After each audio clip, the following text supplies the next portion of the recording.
first letter to the apostate. Dear friend, for what we hold in secret, we hold in safekeeping. Certain secrets, however, hold the world in darkness. As I ascended, while under your employ to the very highest understanding of the new justice claimed by the new man, I saw that today and tomorrow ancient lesson is now renewed in a great flood of justice. For an age this fact has been proclaimed on the shoulders of the ancients. I have found that now it is because Polyidus was humble to wisdom that Bellerophon, son of Glaucus, commands the rise of the white winds to the heavens so as to strike the infinite source with a hoof, thus breaking through the walls of all the institutions in this past age. It can also be seen that the great Amber River will flow again. It is simply this, my friend, the Lady of the Dawn, will marry the rose fingers with the golden arms in the form of a cross, and its most perennial understanding will come, and the orthodox age will arise with its infinite spring. It is the most beautiful idea to come, and pure justice will be realized for all minds. It was the Helican Muses who told me all of this, and now I tell you, my friend, that with this message they gave me, a sign shown in the sturdy heavens as a great occultation of the cupbearer behind his father, Zeus, which lasted till the alignment of the three bodies, Terra, Venus, and finally Luna, whose crescent after many stars fell in the night. It became known to me that the crescent stands as the motivation in the east of the shift against Ahriman. This crescent is the venerable amethyst, to smite every institution of slavery, yet amongst its own spring, it is itself just a dialectic stepping stone to the orthodox position we all seek.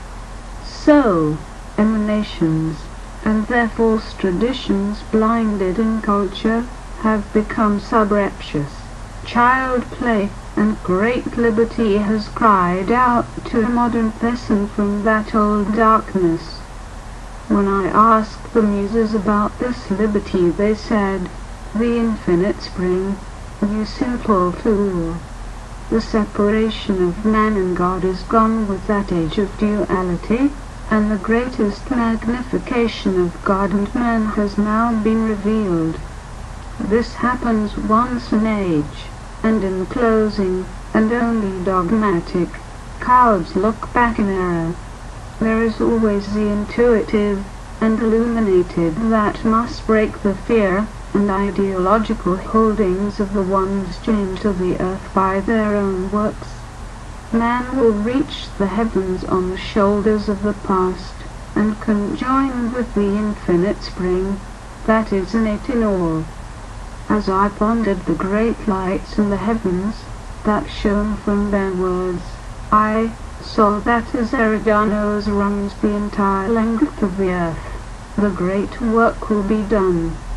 For what can man see in the great sea above? It is Hippocrene, the infinite spring, as it is Eridanos below. How can this be, you ask? I say to you that it is the simple nature of infinite perfection that is God. My friend, again you ask, what is the infinite perfection?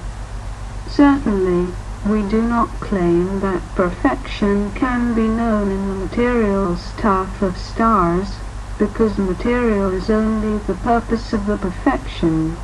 And if we speak of a perfect God, then we do not think of God as anything less than perfect in substance, perfect having all its parts, and perfect that there is nothing more perfect. But the seer of the new justice knows and understands that God distinguishes perfect substance from perfect purpose, so God can know God's perfection exists. This does not mean that God separates a distinct part of perfection from the total perfection that is itself God, but rather there is only a distinction so that perfect substance may reflect on perfect purpose, so that total perfection is achieved, and further that perfection knows that perfection exists. The secret of secrets follows. For what is man but a perfect purpose to that which is perfect?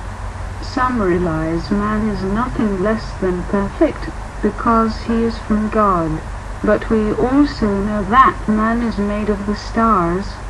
This is no paradox, for if you want to understand, then the innate intuition seeking justice must awaken from those dark institutions that crumble under the authority of the orthodox one to come. I speak of the cupbearer on earth, not in substance, not in parts, not in being above all others, but in purpose only, the very master within. The man made walls of confusion, therefore, that dammed up the infinite spring must crash through, and the flood will be known and felt above all the material stuff of the stars, because the stars, we know, only facilitate the all from which the infinite spring flows. Thus, there are only two questions left for man. One can be known, and the other can never be known. The first question that can be known is, how does perfection know that it exists? This can be answered with the understanding that God is perfect, and we must assume God knows God exists, but only by the infinite opposite, that is to say, God's perfect opposite, or perfect purpose, which is simply the material cosmos and man. God is eternal, and we assume God to also be simple, because all compound material corrupts. If we assume God is simple, then we must assume that the cosmos of God is also simple, because something cannot come from nothing. For what is emanation theory in this respect, but tired and ignorant old institutions chasing the wind? God is simple, and eternal by the nature of the principium perfection. This much we can assume with no trespass.